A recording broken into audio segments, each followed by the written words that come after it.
మనం గెలిచినప్పుడు చప్పట్లు కొట్టేవాళ్ళు, మనం ఓడిపోయినప్పుడు భుజం తట్టేవాళ్ళు, నలుగురు లేనప్పుడు ఎంత సంపాదించినా ఎంత పోగొట్టుకున్నా తేడా ఏం ఉండదు. Greatest battles are with closest people.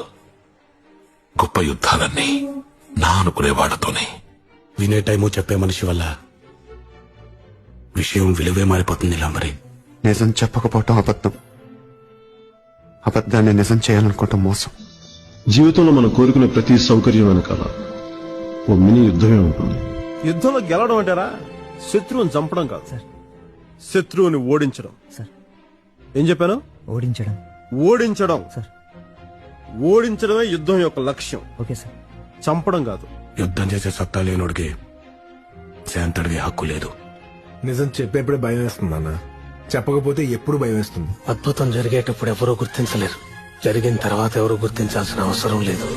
వాడి అయిన రోజున ఎవడైనా కొట్టగలడు, అసలు గొడవ రాకుండా ఆపుతాడు చూడు, వాడు గొప్పడు. చూడు బాగి, అందంగా ఉండడం అంటే మనకు నచ్చేలా ఉండడం, ఎదుటోళ్ళకి నచ్చేలా ఉండడం కాదు. కారణం లేని కోపం, గౌరవం లేని ఇష్టం, బాధ్యత లేని యవ్వనం, జ్ఞాపకం లేని వృద్ధాప్యం అనవసరం. అలాంటి వాడు ఉన్నా ఒకటి లేకపోయినా ఒకటి మాత్రం గుర్తుంచుకో, సంపాదించడం చేతకాని వాడికి ఖర్చు పెట్టే అర్హత లేదు, చెప్పే ధైర్యం లేని వాడికి ప్రేమించే హక్కు లేదు.